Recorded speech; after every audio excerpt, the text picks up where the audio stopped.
So this one's more about kind of working at establishing a real understanding as to where the centre of gravity is. So obviously in football, the centre of gravity changes quite a lot depending on how close to the ground or up in the air they are. And what I noticed with this particular player was a difficulty in refinding that centre of gravity easily. I was totally able to do it, but I think we could be more proficient in finding it quicker. So let's start in all fours. Just have some bricks handy, right? Or blocks, or books, or footballs, anything really. And just mobilise the spine. So bringing yourself through that spinal extension, dropping the tummy down, and through spinal flexion, lifting the tummy up. So we'll just go back and forth between that a few times. So centre of gravity fairly low at the moment. And then let's start to draw some circles and find as much breadth with your circles as possible, yeah? So moving your ribs as far to the left and the right side as you can. Don't overthink this, take your circles back the other way, but we're starting to mobilise a little bit through the hips, through the spine, and essentially bypassing that centre of gravity each time. So if we can, we'll pause as best as possible in the centre. And we're just going to really try and isolate that centre of gravity, floating your right arm forwards, lifting your right arm up to shoulder height. Maybe just turn the thumb to the ceiling so the shoulder can relax down a bit. Lengthen out with the opposite leg, so the left leg, and then lift that leg up away from the earth. So we didn't work with this in our session, but in hindsight, I think this might be quite helpful. Just draw the elbow in towards the knee. You're trying to stabilise through the torso here. So essentially our centre of gravity helping us do that. Yeah, I'm fully aware that footballers don't perform on their hands and knees, but just an understanding of where our centre might be before we come into standing. So reaching out on the other side, thumb towards the ceiling. So left arm, right leg. Okay, so your centre is being controlled through the core here, so tightening the abdominals might help a little bit initially as we start to bend and straighten out through the arm, the leg, back and forth. All right, so we'll leave that there, placing the hands down. Tuck the toes under and just let the spine drop into extension. And then from here, pick your knees up. And it was quite important with this player that as he tried to carry his chest towards kind of the back of the room, as it were, that he didn't start to massively round down through his lower back and through the upper back, to be fair. So normally, if there is that rounding down, then it can be a slight restriction, particularly in the hamstring to glute attachment up quite high here. Yeah, so bend the knees as much as you need to be able to keep the tailbone buoyant and the chest moving towards the thighs. So I think this is really important for that glute hamstring attachment for this player. And then we'll walk the feet towards the hands. Bend the knees deeply if you need to. I just don't want to overly load the hammies. So remember, we're looking at a sensation of around 6 out of 10 in terms of tightness. You can take your hands to your opposite elbows. Just swing around, bounce around, do whatever you need to. And then just pause in the centre once more. Release the hands down, just spiral roll it all the way up. Okay, so we're now in our standing posture. So we'll just kind of come down and up a few times. Again, it might feel a bit irrelevant, but it's just about understanding low to high. So inhale, carry the arms up. Exhale, arms come out wide, bow down, bend the knees if you need to.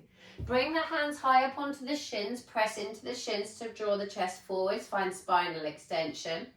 Allow the torso to fold down again, bend knees wherever feels appropriate. Oh, whoops, that's my TV. Carry the arms all the way up, release the hands. So I'll just do that again. Inhale, rise. Exhale, arms out wide as you fold. Stretch for most of the posterior chain here.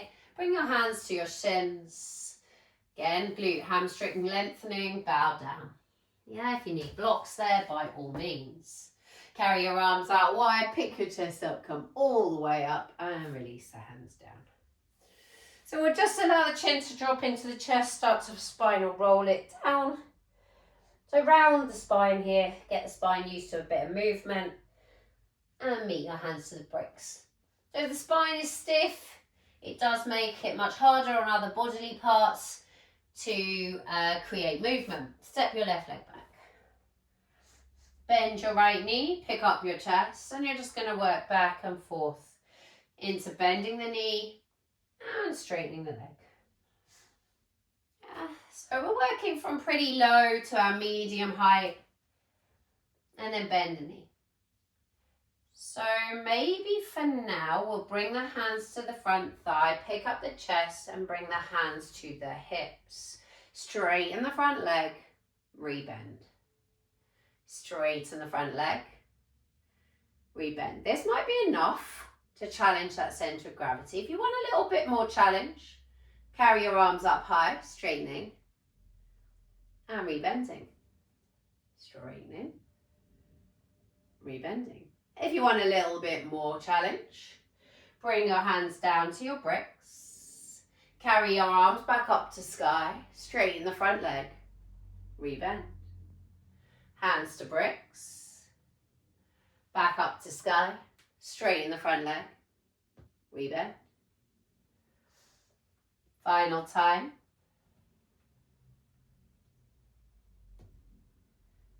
Rebend. Bring your hands towards the bricks. Walk with your bricks around to the long left side edge of your mat. Turn your feet to face straight ahead. And then you can just fold down here. So let your spine hang. You can carry your hands behind you with bricks. So really let go of the spine, let go of the head. And then start to pick the chest up again, coming with your bricks. Take a walk back around to the front of the mat. Just take your bricks off to one side, meet with your hands and step it back into a down dog. So in down dog, and remember for you, it might be, or anyone whose hamstrings are quite tight, you might want to lift the tailbone up and bend the knees. Again, walk your feet towards your hands and spinal roll it all the way up. So with this particular player, actually, the passive flexibility in the hamstrings was good, but when we got into the standing postures, it was more challenged. Coming all the way up and bow back down, forward fold. So we're going to step back on the other side. So the left leg will stay forwards, right leg will step back.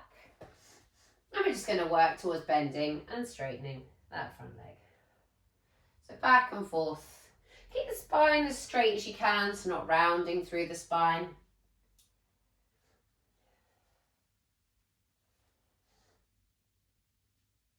And if you want to make this a bit more challenging, let's bring the hands onto the front thigh, pick the chest up, hands to hips. So we'll take a couple of bends and straightens of the front leg.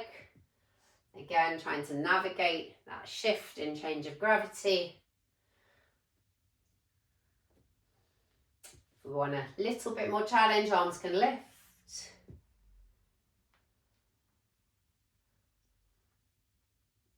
Or for a little bit more, changing it up. Hands coming down.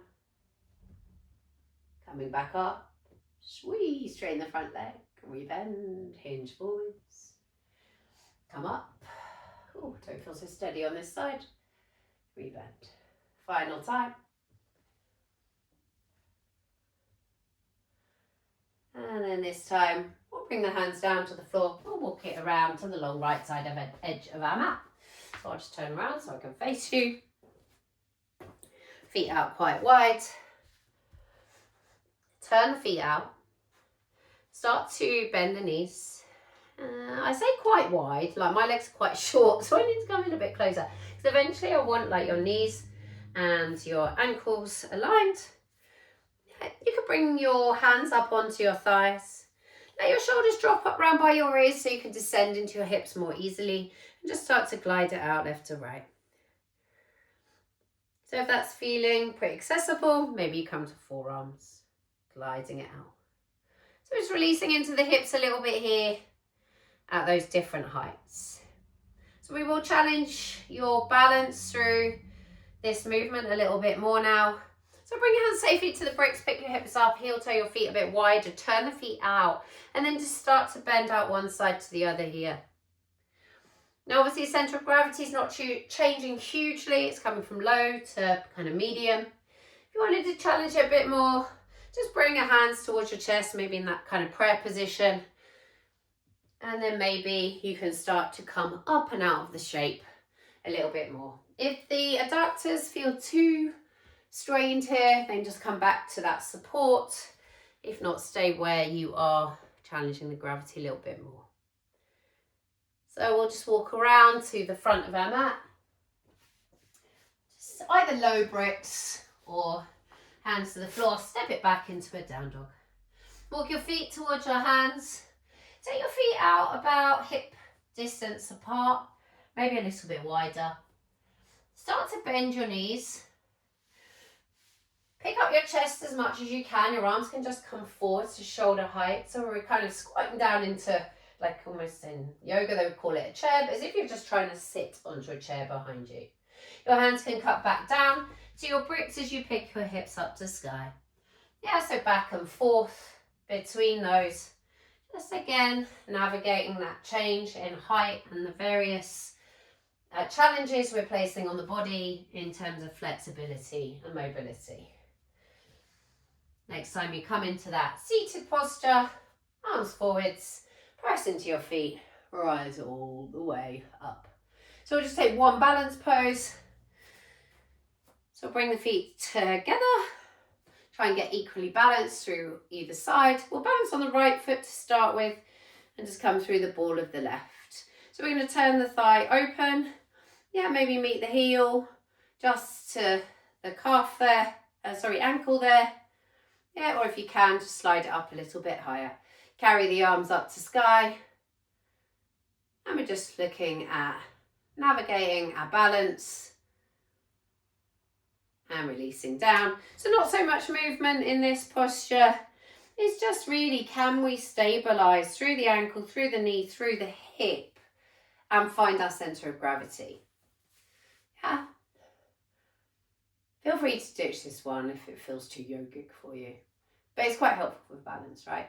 Or if you'd like to keep it a bit less yogic, you could literally just pick one foot up off of the floor, kick the leg forwards, rebend, place down.